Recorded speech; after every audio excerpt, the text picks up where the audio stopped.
I would just love to have females represented in equal measure as males, especially in something as important as healthcare. We take a couple of steps forward and then we take a couple back, but we're making progress. The best medicine is based on science, and most of that science is still based on men. Good morning, I'm Alexis Del Cid in for Jessica Lovell. Welcome to the Morning Medical Update. The medicine we take, the recommendations we hear, unless it has to do with breast cancer or reproductive medicine, is often based on studies where women are underrepresented, if represented at all. But change is on the way. Today, we are sharing how physicians and researchers are working together to improve female representation and therefore the treatments in medicine. We are joined today by Dr. Kim Templeton. Dr. Templeton is an orthopedic oncologist and surgeon here at the University of Kansas Cancer Center. She's also an award-winning advocate for women's health and has worked on the national level to improve female representation in medical research, including her work as a past president of the American Medical Women's Association. That's a lot of accolades for you. Thank you for making time to be here with us. We are also joined here in the studio by Dr. Leslie Spikes. Dr. Spikes is a pulmonologist and a critical care physician. And via webcam, we have cardiologist Dr. Shannon Thompson, as well as orthopedic surgeon Dr. Vincent Key. And these doctors are all joining our discussion because in addition to the visible medical differences, women react differently to many diseases as well as treatments. And these doctors are here to really help us better understand all of that. But first, we sent Jessica Lovell out into the community to find out what people know about this topic and its impact on their health.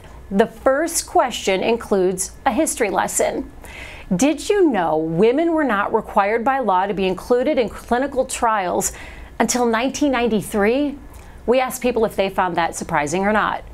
It's wild that only the studies were done on men and not specifically looked into how the differences that women have, how that would affect the overall study or outcome. I mean, both men and women have thyroids, but their functions are different. Surprising, yes, but it's just the culture. It has been that way for a long time. Yeah, I think males and females are biologically very different, and so having both males and females represented in research is key to having accurate results. Crazy, because men and women are different and their bodies operate differently. I would just love to have females represented in equal measure as males, especially in something as important as healthcare, when our anatomies are so different. They make some excellent points, and I gotta say, Dr. Templeton, I was just as surprised when I learned of that date, 1993. Help us understand some of the history here and why it took so long to include women in medical research. That's a great question. Historically, it's been assumed that the only difference between women and men in terms of health was the reproductive system. Actually, back in the day, there was this concept of the wandering womb, which meant that any health condition somehow had to be related to the uterus or other reproductive organs. That's so offensive. I know. We now know that that's not the case. However, did they call it the wandering womb back then? Yes, they did, in publications. Are you kidding me? Yeah. Wow, okay, go on. That's okay. But even though obviously we know now that's not the case, right? A lot of women's health is still being referred to, and women's health research referred to as what's called bikini medicine. Meaning if you imagine what's covered by a bikini, that means it's breast disease and reproductive disease. And yes, those are important, but that's not the entire extent of women's health. Is it called bikini medicine in publications? Yes, it is. Wow. So that's very interesting. But women were actually excluded from clinical trials. There was a requirement in 1977 from the FDA that it specifically excluded women from clinical trials. But this was not to harm women. The intent was actually to protect women. We had the experience with thalidomide and diethylstilbestrol, where there were either negative impacts to women or negative impacts to a fetus if they happened to be pregnant. And so that was the goal, is to try to protect a woman or an unborn fetus. But by 1985, there was a recognition that that actually was doing more harm than good. And that's when you started seeing more recommendations at the federal level to include women. And then, as you mentioned, in 1993, a mandate to include women. But that still hasn't made a lot of progress. But there have been mandates since that time. The most recent was about a decade ago from the National Institutes of Health, who at that point published what's called their Sex as a Biologic Variable policy. That policy requires that anyone who is applying to the NIH for funding for their research using either animals or humans has to include consideration of sex, how it's going to be included in their study or not, and if not, why inclusion of sex is not appropriate. And that's then listed in the results, right, so people know only men were studied, or only... It's listed in the results who was included, but that is sort of at this point, and that's an area that I'm trying, and others are trying to address, that's also part of the problem, is that yes, we need to include more women in clinical studies, but then when we have the study results, we need to look at the results based on whether the results happened in the population of women in a study or happened in the population of men. It's called sex disaggregation of data, or disaggregation of data based on sex. If you look at research across multiple fields in medicine, only about a third of studies actually look at differences in results based on sex. That leads into my next question. It's not enough to simply include women in studies. You have to analyze and break them down by sex. How many more steps does that take? That actually has to be part of the study design from the very beginning. It's not something where you can get the data and then let's work backwards and see if we can analyze based on sex. It has to be considered as part of the initial research protocol so that you're actually looking at data based on sex and then you publish results based on sex. Now, that doesn't work for every study. I mean, there are some studies where it's not appropriate, like if we're looking at prostate cancer, it only happens in men, so sex is not an issue. There are also studies where even though we're trying to recruit more women into research, there just aren't enough of them in a given study, so the numbers in the study may be too small. So actually, if you did look at differences in data based on sex, you're probably going to provide data that's misleading. But it at least starts the process. How do you improve the representation? Why is it harder to recruit women into studies? It's just encouraging women to become involved in studies, but also understanding that women are extremely busy. It doesn't mean that men aren't busy, but women are not only doing work at work, but they're doing most of the work at home, and so women have a lot to do. And so it's trying to reach out to women, have them understand and really get the message out that it's important and crucial actually to have women included in clinical studies, but then make it easier for them to participate. Dr. Spikes, I want to weave you into this discussion. Are there instances where the medical advice you give changes based on the patient's sex? Yes. You know, a lot of that does still relate back to reproductive things. I treat a lot of what's called pulmonary hypertension patients, and it is quite dangerous for women to carry pregnancies in that condition. So I do, versus my male patients who can still have children, I very often much caution the female patients. You know, that is probably the biggest one. And then any medications that we tend to prescribe, we also have to you know, change potentially for reproductive. What would be a less obvious thing? I mean, clearly your advice, medical advice to a woman who's carrying a baby is going to be different to a man. What would be another example of something where the medical advice would be different? You know, I think there is some, and I think we get to this in a little bit too, there is some physiologic differences in lungs in men and women. And so women just naturally have smaller lung capacities. I think the other thing to keep in mind is, too, if you're not feel like you're being heard by a particular physician, that it is okay to change or seek a second opinion. And we are going to take a deep dive into that aspect in this discussion. I want to bring Dr. Shannon Thompson into this as a cardiologist. Same question for you. How do the differences between men and women affect your work as a cardiologist?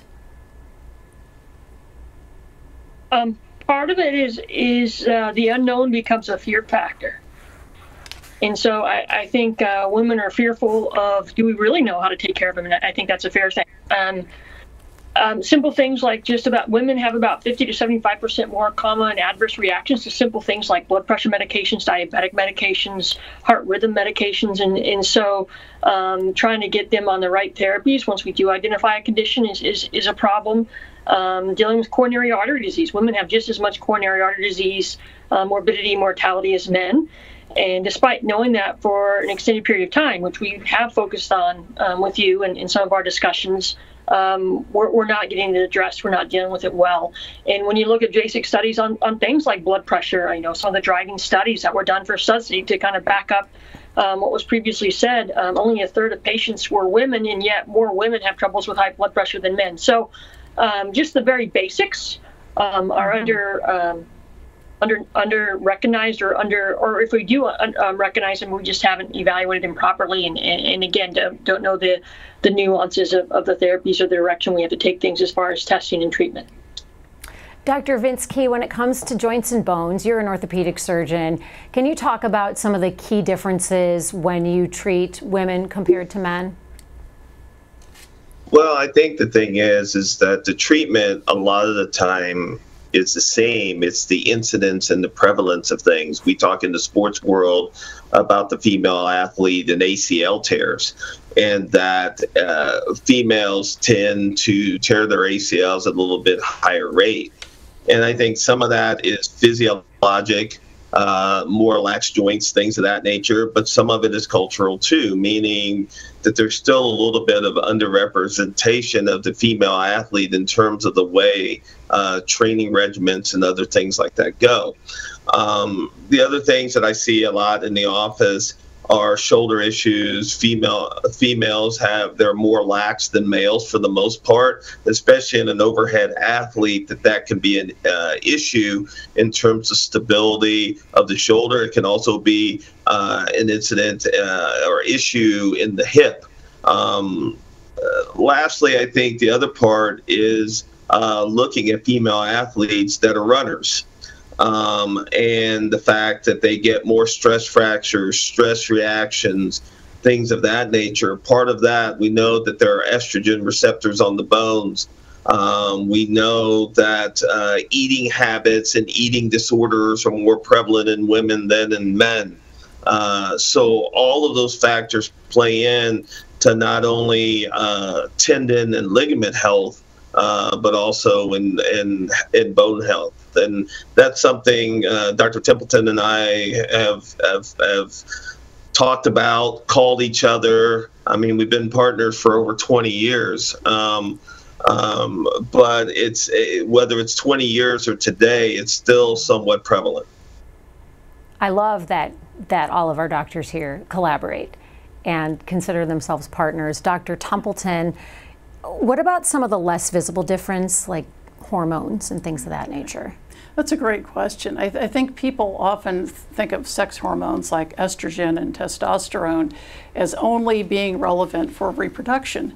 And although they also have other impacts. More than 2 decades ago, the Institute of Medicine, now the National Academy of Medicine, produced a report, part of which noted that every cell has a sex, meaning every cell in the body responds to sex hormones like estrogen and testosterone, but they do so somewhat differently in women than they do in men. And so when we think about sex hormones in particular, we do, again, think about reproduction. But as Dr. Key mentioned, bone and ligament also have receptors to estrogen. So it also responds to estrogen. So does and so that when you lose estrogen after menopause, that can lead to more rapid bone loss and then leading to osteoporosis, and then more like women in particular, having fractures more readily. But the cartilage, the lining inside of joints, also responds to estrogen. So we think that loss of estrogen after menopause is also one of the reasons that contributes to women having higher rates of osteoarthritis, especially of the knee. But the other area that we don't always consider is the role of inflammation. Women tend to have a greater inflammatory response than do men, so there's a more profound inflammation in women. One of the reasons likely that we see a higher rate of rheumatoid arthritis and other inflammatory conditions such as that in women. But even if you don't have a condition such as rheumatoid arthritis, the inflammatory system in women does tend to be more active, and we think that may be a link to some other health conditions. Women are more likely to have chronic conditions than do men, and they're more likely to have more chronic health conditions than do men. And inflammation may be the link between some of these, such as the link that we're seeing among women between osteoarthritis and cardiac disease. It seems at essence that may be it because of a difference in inflammation. You mentioned osteoporosis. I want to ask you about Alzheimer's as well. That's more prevalent in women than it is in men. It's not only more prevalent in women, but then when men develop Alzheimer's disease, the women, their spouses or significant others, are more likely to be their caretakers. Yes. So women are not only impacted as those with the condition, but they're also more impacted in taking care of those with the condition. That topic hits close to my family because my dad has Alzheimer's, and my mom was really running herself ragged for the first 9 years of this journey.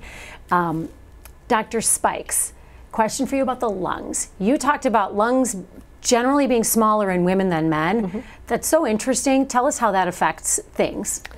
So probably it affects in that sensation of what we call breathlessness or shortness of breath. Because women have smaller lung capacities just because of the physiologic size of them, they probably are more apt to experience shortness of breath, whether sooner or in different situations than men. And shortness of breath is very hard to measure objectively. I mean, it is a complex sensation that doesn't just include lungs. It includes a lot of different things. But I think in a lot of studies have not taken that into account, at least from a pulmonary standpoint, that women have a smaller absolute lung capacity than men. This is so interesting. And I know there are a lot of women and men watching this program, learning so much. To switch gears now to another question that we asked some of you out there. We asked women if they prefer a man or a woman doctor. Here are some of their answers. I started with a female, I guess. I probably had a male growing up. I've been to urgent cares and had men. I don't mind, but had all my kids through a female doctor. I'm a female doctor because I think they understand me better than a male doctor would. I guess it would depend if I needed a specialist for something really unique, and the male doctor happened to just be the best to do the job, then sure. It does matter. When I was younger, I did not see any different. Now that I'm more mature, I prefer women. I don't think I have a preference, just in general, whoever would be the best in their field and give the best care. Full disclosure, this one is interesting. I had a male OBGYN for about 20 years before I had to switch insurance plans. Thought he was fantastic, but there is a difference. The sex of the provider can impact your care in some ways. Men and women doctors, do they practice medicine differently, Dr. Templeton? Generally speaking. Generally speaking, yeah. That's a great question. And actually, some of what you were hearing from the audience is what we've seen in research. Most research would indicate that patients don't really have a preference on the gender of their physician, but among those who do, most prefer a woman. Because there are some differences. There are recent studies that have shown that the outcomes are better, at least there are fewer complications, if you have a woman as a physician or a woman as a surgeon. I don't think it's because women are necessarily more knowledgeable or they have better technical skills, but their approach to patient care is different. Women tend to spend more time with their patients, both in the office as well as answering questions after the office visit. The more you know your patient, the better you understand their symptoms, the better you understand how those symptoms and their condition are impacting their life, the more you understand what your patient's goals are. So I think the more you understand your patient, the more you can address their treatment to what their expectations are and what their concerns are, and then outcomes are likely going to be better. So I think it's more to do with communication style and the fact that women just tend to spend more time with patients. Did it surprise you when you learned of the results of the recent study that said that internal medicine suggests people treated by women doctors have better outcomes. Did that surprise you at all, knowing now what you know and that you've been talking about? Not really, Yeah. But I think we've always known that women physicians spend more time with their patients. I think seeing that translated into fewer complications and better outcomes, it was a little interesting seeing that in terms of hard data as opposed to people just feeling more comfortable with a woman physician at times. Dr. Spikes, I want to hear your reaction to this and also with a follow-up question. Do you think, as a female doctor, your female patients feel more comfortable asking you more questions to have those longer discussions? I think, yes, I think they do. So could the dynamic of a woman seeing a woman contribute to that? Yes, yes. And on the flip side, I've noticed that some male patients have difficulty bringing up certain topics to talk about with me too, because one of the pulmonary hypertension medicines is the same one as Viagra. Right. But a lot of men do not. Right. But a lot of men do not necessarily bring up a potential side effect of that with me. They don't even want to talk to their guy friends about that. So that makes sense. Guys can be that is such a sensitive topic for men to talk about. Dr. Thompson, what about you as a cardiologist?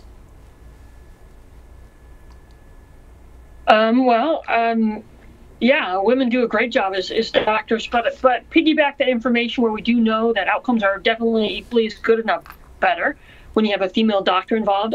Unfortunately, when you flip it around and you look at the reviews, internal reviews within departments and things like that, women are less prone to be put into administrative roles where they help actually then drive good health care and better outcomes and actually get decreased.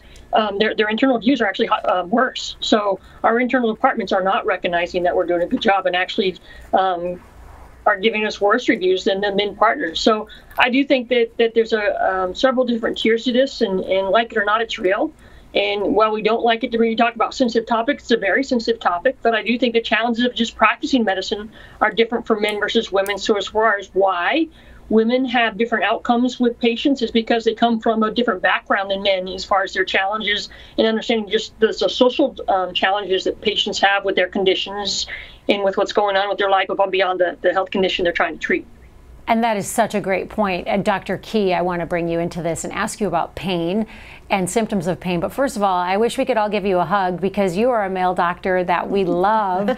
And Dr. Key treats my mom's knee. And my mom came home and said, you are a saint. And she has never felt more comfortable with a doctor, and she has a lot of joint issues. So Dr. Key, you are wonderful. When it comes, she would give you the hug next time she sees you. When it comes to pain, you've touched on this, of how women present differently. They might have even an eating disorder that affects them and their pain and how they're presenting and how their drive and certain emotional components. How do you track pain with women versus men? Why is there that difference? Well, I think some of it is that they don't want to really talk about it a lot because they are the caregivers. They're the backbones of the family, and they want to be seen as strong, and so they tend to sometimes shy away. And I think as male physicians, that's where we need to lock in and ask the extra question. Ask if they have any questions, concerns, things of that nature. And I think that's important. I know I grew up, my mom was a nurse, and I have two sisters. I don't have a brother, but, you know, it's being in that cultural environment and understanding that there are differences, and you have to lean into those differences and embrace those differences and understand that they're there, whether it's pain, whether it's, you know, a myriad of issues. And so, yes, women tend to not show their pain, but then on the flip side, men at times are knuckleheads and they don't want to show their pain either. That's the macho part that kind of comes into it. So it kind of cuts both ways. One of the things that sticks out, and then I'll continue to think about it, you said you lean into those differences and try to give that extra attention. Dr. Templeton, before we get to final thoughts, did you want to add anything to our pain discussion? And this is a great topic because pain is something where we see an influence of both someone's sex, which is their physiologic and biologic part, and their gender, which is how they represent themselves in society, understanding that everyone has both a sex and a gender. You mentioned women in particular, not being taken seriously. This is becoming known as medical gaslighting, where women come to see their physician and they feel as though they're not being taken seriously and get the impression that they're being told that everything they're experiencing is in their head, that it's not real. Pain is a prime example of that, and one of the issues with pain is that it's not objective. We can't measure pain like we can blood pressure. Pain relies on someone telling us that they hurt, that they're in pain. And that's what makes pain so challenging, because there are very definite differences between women and men in terms of pain. From a sex-based or physiologic standpoint, there are differences in the way the spinal cord and the brain process a painful signal. But then there are also gender differences, which is what Dr. Key was touching on, in the societal expectations. Women being expected to be the caregivers for everyone else in their world, and so putting their symptoms last, and so often coming to physicians with higher levels of pain than do men for the same condition because they've waited longer, which often means that their function is worse. There are also issues with what's called pain catastrophizing, which is how one sees pain in their world and how they see the pain impacting their life, and self-efficacy. Both of those, there are higher levels of catastrophizing and lower levels of self-efficacy in women. That also tracks with higher levels of pain. Those are not conscious behaviors, those are in the subconscious, often learned, again, from a societal perspective. And so all of those influence pain. And so when we look at a given condition or the results of a surgical procedure and see that women continue to have more pain, it's not as though that intervention didn't work in women, but it's just the way their body and their brain are perceiving pain is different. And so we've got to be very cautious, because a lot of our outcome metrics, when we're looking at how we're doing with interventions, we see that women aren't doing as well. We've got to be really cautious in comparing women to men, because how they process and interpret pain is so different, and we need to take that into consideration. So many variables. Yes. Earlier at the very beginning of the program, we talked about needing more women in studies, and if you want to join one of the biggest medical research efforts in history, check out this website. The URL is on your screen, joinallofus.org/KC Enroll. It's a government-led research program that aims to build one of the biggest and most diverse health databases ever. The goal is 1 million people. The more representation, as we've heard all of our doctors say, the better. So you can go to joinallofus.org/KC Enroll. For today's takeaways, I want to start with Dr. Shannon Thompson. What do you most want our viewers to know? Treat what you know. So yes, there's always going to be a moving target in medicine as far as how we treat something, how we recognize something, and the way we assess it. And yes, we're behind when it comes to women, but we're not at the ground zero, so to speak. If we treat what we know, so if somebody has high blood pressure, you do treat that high blood pressure, knowing there's going to be nuances as you move forward in that. If somebody has diabetes, as a smoker, we know that women do worse when they have certain conditions, such as if they smoke. We can address that. That's a treatable thing. It takes effort and it takes commitment from both the health system and providers as well as the patient. But what you know, we'll continue to work on getting the data, acknowledge the fact that we made good intentions but bad decisions about how we were researching and treating women in the past, but it doesn't mean we can't do a better job today and definitely going forward. Dr. Key, what would be your final message to our viewers? I second Dr. Thompson in terms of that. I think that, again, treating everyone and understanding everyone is a little bit different. Understanding that there are women's issues that are separate from men, and again, embracing those issues and bringing those issues up, even though at times it may be a little bit uncomfortable in terms of the patient and the doctor relationship, but it can be critical in terms of the care and the management of that patient. And so those things need to be brought up. Getting yourself out of your own box to be able to help the patients and not having preconceived notions as to what things are, but dealing with the patient in front of you and really leaning into their issues, their wants, and making sure that you're doing right by the patient. Dr. Spikes. I think medicine in general has come a long way, although we still have a long road to go in terms of both representation in women in medicine and listening to them. But I also want to encourage all of the female patients to be an advocate for themselves. Yes. It's okay to get a second opinion. If you hear of a potential clinical trial, please, that you might be a candidate for, please reach out. All of that is important too. Dr. Templeton, bring us home. And I would echo that. I think if you're seeing your physician and they're recommending some sort of treatment or procedure, ask, has this been tested in someone who looks like me, meaning being a woman? Oh, that's a great question. Is there data out there? But I think my second point would be, too, that we know this is an issue. Medical research has not done a great job in this in the past, but we know it's an issue.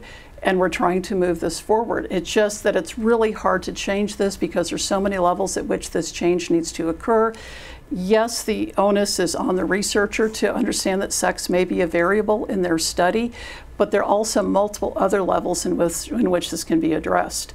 I started a project a few years ago, which actually finally came to fruition last year, that was funded in part by the National Institutes of Health, where I organized a group of journal editorial leadership in the orthopedic world to sit down and talk about this. How do we actually make this happen? Understanding that journals are not the ones that can always make this happen. They're not the only touch point. But if journals are setting a certain standard in what they expect in manuscripts in order to be published, that can help inspire or spur the researchers to actually start looking at sex. So we're trying to raise the bar. That work is now, and multiple publications from that work is now out. Hopefully people are reading this. But it's a way to try to get journals all on the same page so that we're all asking the same questions. Has this been tested in someone that looks like me is such a powerful question that we can ask our doctors. Thank you for that. And thank you to all of our guests. We know we have busy doctors. We appreciate you making time to join our program, and our viewers as well. Thank you. We will see you back here on Wednesday. Coming up Wednesday on Open Mics with Dr. Stites. From a beach vacation to 5 days in the pediatric ICU, 9-month-old Charlotte's life hasn't been the same since. I'm Jessica Lovell on the next Open Mics with Dr. Stites. Pediatric asthma, manageable but incurable. What parents have to endure just to help their baby breathe. Wednesday at 8. Subscribe to our morning medical update and Open Mics with Dr. Stites podcast. Now everywhere podcasts are available.